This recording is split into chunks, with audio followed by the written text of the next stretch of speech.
সাহরি খেতে না পারলে কি রোজা হবে? রোজা না রাখতে পারলে কি তারাবি পড়া যাবে? রোজা অবস্থায় ইনসুলিন গ্রহণ করা যাবে কি না? মহিলারা কি পিল খেয়ে মাসিক বন্ধ রেখে রোজা রাখতে পারবেন? রোজা অবস্থায় চোখ, নাক ও কানে ড্রপ ব্যবহার করা যাবে কিনা? বিগত রমজানের কাজা রোজা না রাখলে কি সামনে রমজান রোজা হবে না? কিভাবে মোবাইল ফোনের প্রতি আসক্তি কমানো যায়? এক বক্তা বলেছেন কোরআন ওযু ছাড়া ধরা যাবে না, আপনি কি বলেন? চলুন প্রিয় দর্শক, আমরা আর বিলম্ব না করি, তাহলে আপনাদের যে সমস্ত প্রশ্ন আমাদের কাছে ইতিমধ্যে চলে আসছে সেগুলোর উত্তর দেওয়ার পালা প্রবেশ করি। এমডি মারুফ বিল আপনি লিখেছেন সাহরি খেতে না পারলে কি রোজা হবে?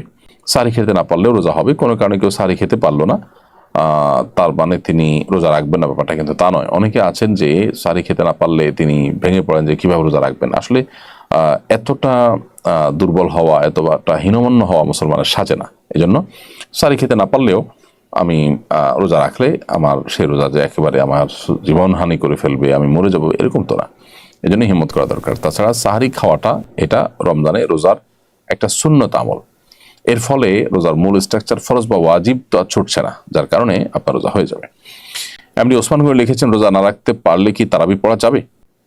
কোনো কারণে কেউ রোজা রাখতে পারলেন না, অসুস্থতার কারণে সফরে আছেন, তারাবি পড়তে পারবেন।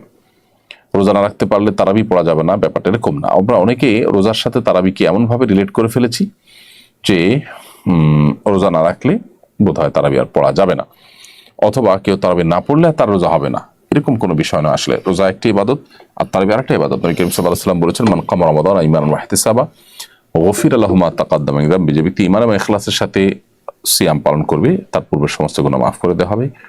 ঠিক একই হাদিসে নবী সাল্লাল্লাহু আলাইহি ওয়াসাল্লাম আরো বলেছেন যে ব্যক্তি ঈমান এবং ইহতিসাব বা ইখলাসের সাথে তারাবি সালাত আদায় করবে, আল্লাহ তাআলা তার পূর্বের সমস্ত গুনাহ মাফ করবেন। ছোটখাটো গুনাহের কথা মিন করা হয়েছে। তো এই জন্য আপনি কোনো কারণে রোজা রাখতে যদি নাও পারেন, তারাবির সময় হলে আপনি তারাবির পড়ার সুযোগ সামর্থ্য থাকলে অবশ্যই আপনি তারাবি পড়বেন। আমিনা আক্তার আপনি লিখেছেন রোজা অবস্থায় চোখ, নাক ও কানে ড্রপ ব্যবহার করা যাবে কিনা? বোন আমিনা, রোজা অবস্থায় আপনি চোখে ড্রপ ব্যবহার করতে পারেন, কানে ড্রপ ব্যবহার করতে পারেন, তবে নাকে ড্রপ ব্যবহার করতে পারেন না, কারণ নাকের যে ড্রপ সেটা আপনার নাকের ছিদ্র হয়ে কণ্ঠনালী হয়ে আপনার পেট পর্যন্ত যেতে পারে, সেজন্য এটা আপনি করতে পারবেন না।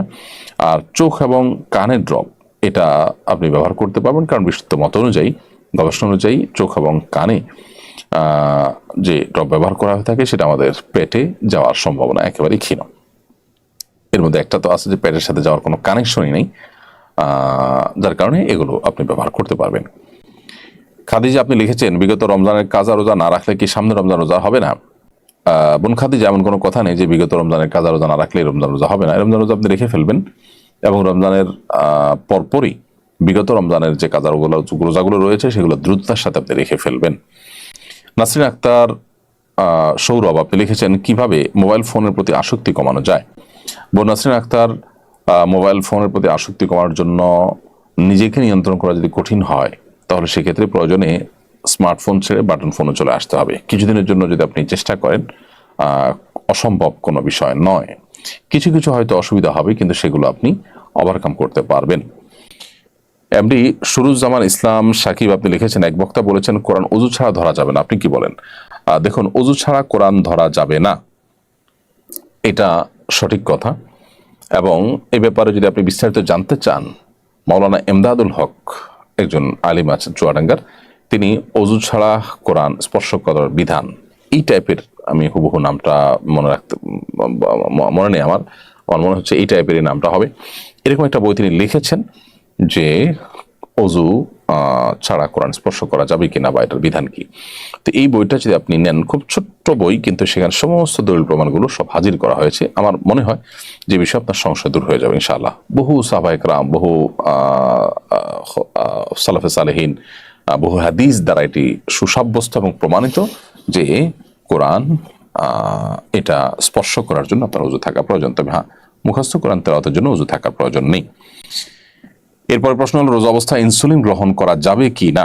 রোজা অবস্থায় ইনসুলিন গ্রহণ করা যাবে, কারণ যে ইনসুলিনটা আমরা গ্রহণ করি সেটা আমাদের আসলে পাকস্থলীতে বা পেটের ভিতরে যায় না, খাদ্যের কাজ দেয় না, এটা জাস্ট চামড়ার নিচে এটি থাকে, যার কারণে এই ইনসুলিন আপনি রোজা অবস্থায় গ্রহণ করতে পারবেন।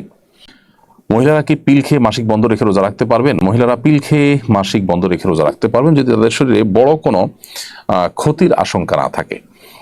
যদি বড় কোনো সাইড এফেক্ট হতে পারে এরকম মনে হয়, তাহলে সেক্ষেত্রে নিজের শরীরকে ক্ষতি করে ধ্বংস করে আপনি এটা করতে পারেন না। আল্লাহ বলেছেন ওয়ালা তুলকু বিআইদিকুম ইলা তাহলুকা, তোমরা নিজেদেরকে ধ্বংসের দিকে ঠেলে দিও না। বিধায় নিজেদের ক্ষতি করে এরকমটি করা উচিত হবে না। আর এমনিতে যদি ক্ষতির কোনো আশঙ্কা না থাকে তাহলে এটি করতে পারেন।